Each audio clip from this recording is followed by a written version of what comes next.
மத்தேயு எழுதிய நற்செய்தியிலிருந்து வாசகம்.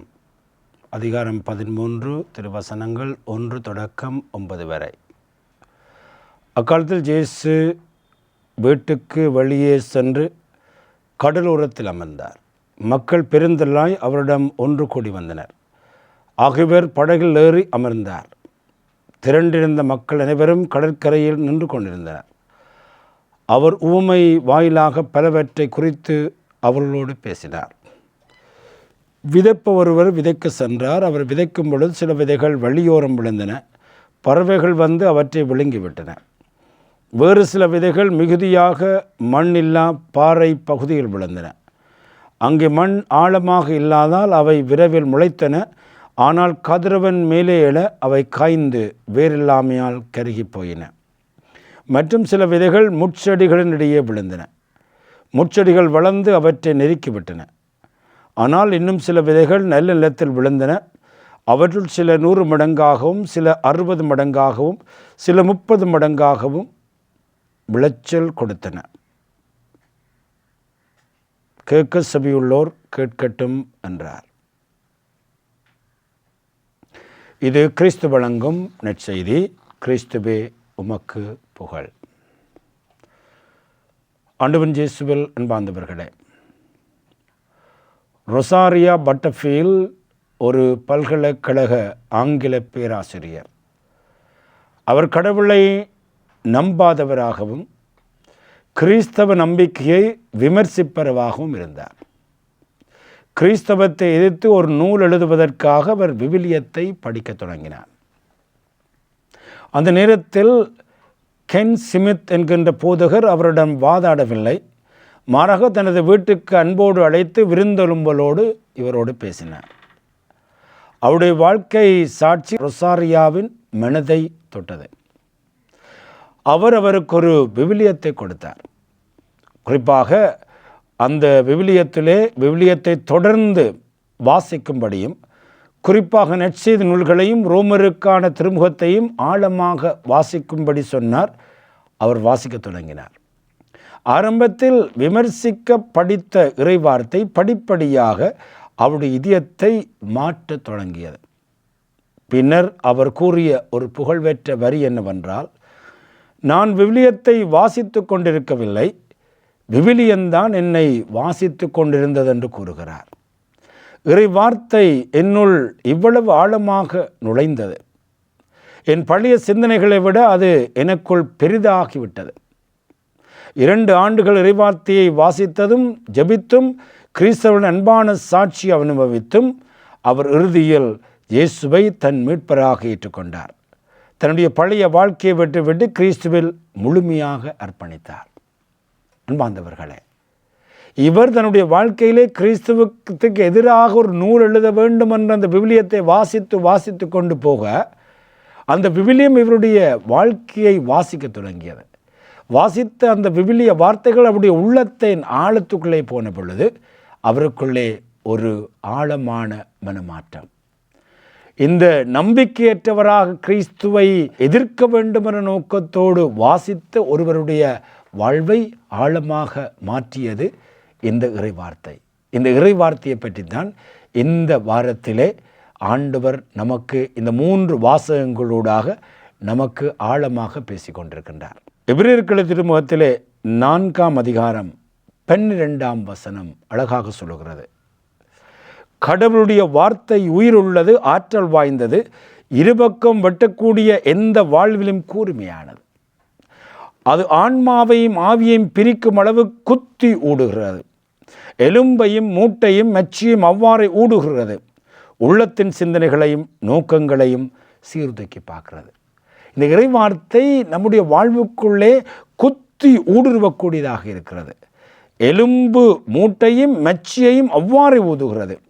எங்களுடைய உள்ளத்தின் சிந்தனைகளையும் நோக்கங்களையும் சீர்தூக்கி பார்க்கிறது. இதுதான் ரொசாரியாவுடைய வாழ்க்கையில் நடைபெற்றது. அவர் வாசித்த அந்த வாசகங்கள், அந்த இறைவார்த்தை அவருடைய உள்ளத்தை ஆழமாக ஊடுருவியது. அவருடைய சிந்தனைகளையும் நோக்கையும் சீர்தூக்கி பார்த்தது. அந்த வார்த்தை இறுதியிலே ஆழமான ஒரு மனமாற்றத்தை அவருடைய வாழ்க்கைக்குள்ளே கொண்டு வந்ததை நாங்கள் பார்க்கிறோம். அன்பார்ந்தவர்களே, இன்றைய முதல் வாசகம் இதை எங்களுக்கு உறுதிப்படுத்துகிறது. ஒரு அழகான பகுதி இசையா இறைவாக்கினுடைய நூலிலே 55வது அதிகாரம் 10 தொடக்கம் 11 வரை. இறை வார்த்தையினுடைய வல்லமையை நாங்கள் புரிந்து கொள்ள வேண்டுமென்றால் இந்த 10 தொடக்கம் 11 வரையான இந்த பகுதிகளை நாங்கள் மனப்பாடம் செய்து கொள்ள வேண்டும். அந்த வார்த்தை, ஆண்டவர் சொல்லுகின்ற அந்த வார்த்தையினுடைய ஆழமான அர்த்தம், மழையும் பனியும் வானத்திலிருந்து இறங்கி வருகின்றன.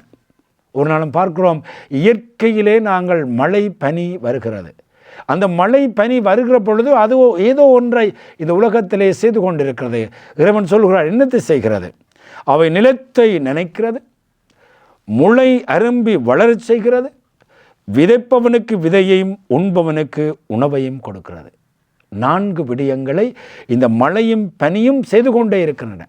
இந்த செயற்பாடுகளிலிருந்தால் இந்த உலகமே வறண்ட பூமியாக மாறிவிடும். இந்த மழையும் பனியும் வரவில்லை என்றால் எங்களுக்கு உணவே இருக்க முடியாது. ஆகவே இந்த மழையும் பனியும் மேலிருந்து வருகின்ற பொழுது அதை நிலத்தை நனைக்கிறது, முளை அரும்பி வளர செய்கிறது, விதைப்பவனுக்கு விதையும் இந்த உணவையும் கொடுக்கிறது. அவர் சொல்லுகிறார், இந்த மழை பனி ஒரு நாளும் இவற்றை செய்யாமல் மேலே செய்வதில்லை. அதே போலதான் ஆண்டவர் சொல்கிறார், இந்த மழையும் பனியும் செய்வது போலதான் என்னுடைய வாயிலிருந்து புறப்படும் வாக்கும் இருக்கும்.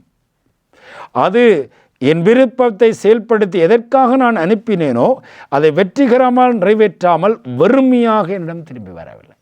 ஆகவே நான் சொல்லுகிற வார்த்தை, என்னுடைய வாயிலிருந்து புறப்படுகின்ற வார்த்தை வெறுமையாக திரும்பி வர முடியாது, என்னது வல்லமையுடையது. ஆகவே இந்த முதல் வாசகம் எங்களுக்கு எதை சொல்லுகிறது என்றால் ஆண்டவருடைய வல்லமை, ஆண்டவருடைய வார்த்தையினுடைய வல்லமை. தொடக்க நூல் 1ஆம் அதிகாரத்தில் நாங்கள் பார்க்கிறோம், ஆண்டவருடைய வார்த்தையின் மேல் ஒளி உண்டாக என்றால் ஒளி உண்டாகிறது. ஆண்டவர் சொல்ல சொல்ல அந்த வார்த்தைகள் அங்கே வல்லமை உள்ளதாக இருக்கின்றன. உன்னுடைய விசுவாசம் உன்னை குணப்படுத்தியது. இவ்வாறாக ஆண்டவருடைய வார்த்தை வல்லமை உள்ளதாக இருக்கிறது. ஆகவே இந்த இசையா இறைவாக்கு 55ஆம் அதிகாரம் 10 தொடக்கம் 11 தன்னுடைய வார்த்தையினுடைய வல்லமை, அந்த வல்லமை தான் நான் தொடக்கத்திலே சொன்ன ரொசாரியோவுடைய வாழ்க்கையை மாற்றியதாக இருக்கிறது. ஆகவே அன்பார்ந்தவர்களே, முதலாவது வாசகம் சொல்லுகிறது அந்த வார்த்தையினுடைய வல்லமை, அந்த வார்த்தை அவ்வளவு வல்லமையாக இருக்கிறது. அந்த எபிரேயர்களிலும் 4:12 தெளிவாக சொல்லுகிறது, அது உயிருள்ளது, ஆற்றல் வாய்ந்தது, இருபக்கமும் கூறிய வாளை போன்றது. ஆனால் நற்செய்தி எங்களுக்கு இன்னும் ஒரு செய்தியை தருகிறது. ஆண்டவருடைய வார்த்தை வல்லமையாக இருக்கிற பொழுது, அவர் அந்த வார்த்தைகளை இந்த உலகத்திலே விதைத்து கொண்டிருக்கிற பொழுது, இந்த உலகத்திலே எல்லா இதயங்களும் அந்த வார்த்தையை பெற்றுக்கொள்வதில்லை.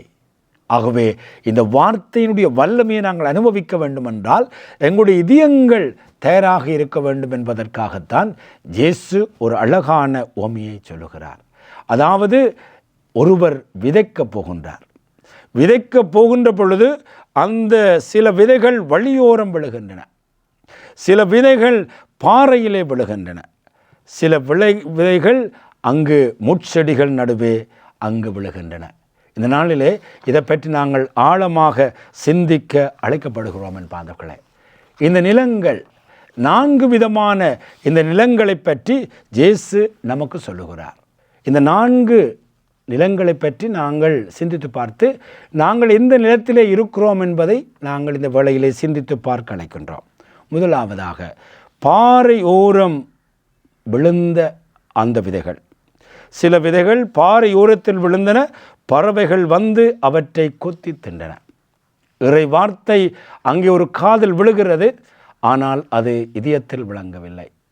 அங்கு சாத்தான் வந்து உடனே அவரை, அந்த வார்த்தையை அங்கிருந்து பறித்து சென்று விடுகிறது. இதை நாங்கள் எங்களுடைய வாழ்க்கைக்குள்ளே நாங்கள் பார்க்கிற பொழுது, நாங்கள் திருப்பலியில் இருக்கிறோம், ஆனால் சில வேளைகளே மனம் முழுவதும் அந்த திருப்பலியில் இருப்பதில்லை, அந்த இறை வார்த்தையில் இருப்பதில்லை.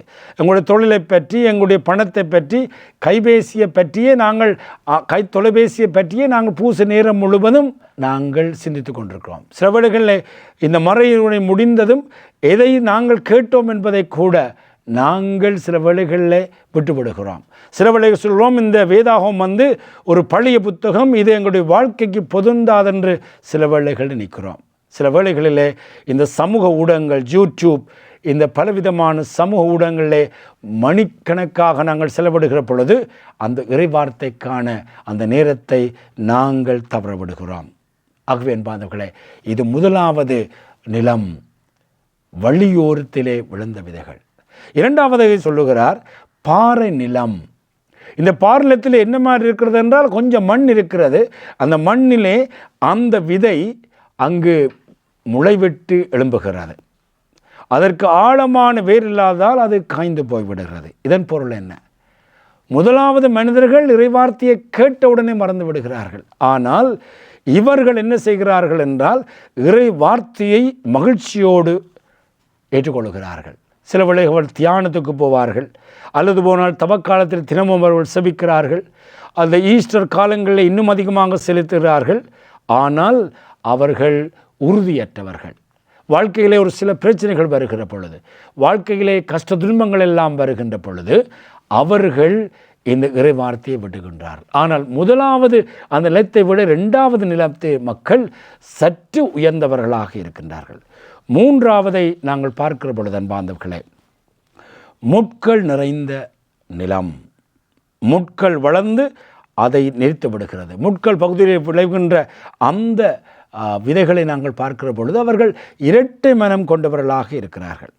இறை வார்த்தை அங்கே வேர்விட்டு வளரத் தொடங்குகிறது. முதல் நிலத்தை விட இரண்டாவது நிலத்தை விட இந்த மூன்றாவது நிலம் சற்று உயர்ந்ததாக இருக்கிறது. ஆனால் இந்த உலக ஆசைகள் அந்த வார்த்தையை மூச்சு திணறச் செய்கின்றன.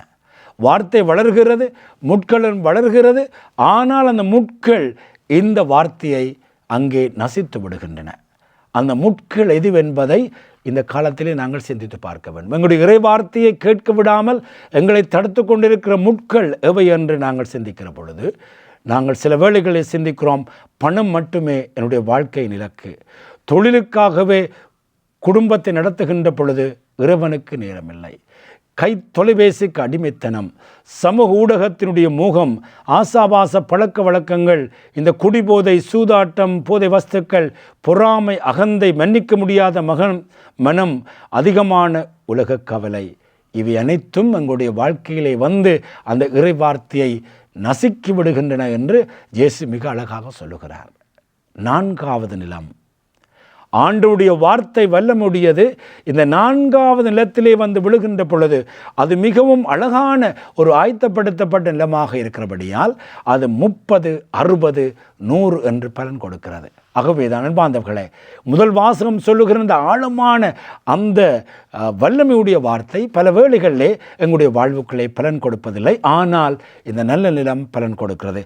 அப்படியானாக்கள் யார் என்று பார்க்கிற பொழுது, தினமும் விவிலியத்தை செபநிலையோடு வாசிக்கின்ற மக்கள், பிள்ளைகளுக்கு இந்த விவிலியத்தின் அடிப்படையிலே செற்றுக் கொடுக்கின்ற மக்களாக இருக்கின்றார்கள். நேர்மையான வாழ்க்கைகளை வாழுகின்றவர்களாக இருக்கிறார்கள்.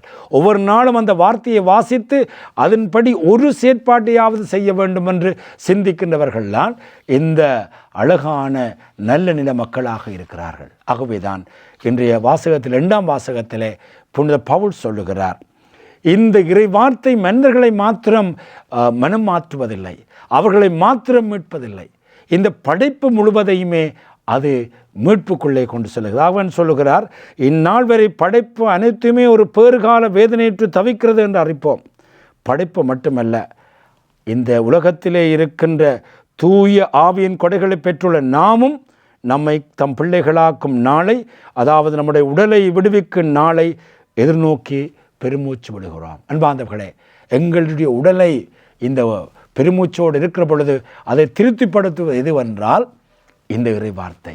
இந்த இறைவார்த்தை எங்களுடைய வாழ்க்கைக்குள்ளே வந்து எங்களை இந்த மீட்புக்குள்ளே கொண்டு செல்லுகிற பொழுது இந்த படைப்பும் அங்கே மீட்புக்குள்ளே போகிறது என்பதைத்தான் இந்த முதல் வாசகம் எங்களுக்கு தெளிவாக சொல்லுகிறது. ஆகவே அன்பார்ந்தவர்களே, இந்த நாளிலே ஆண்டவருடைய வார்த்தையினுடைய வல்லமையை நாங்கள் சிந்திப்போம்.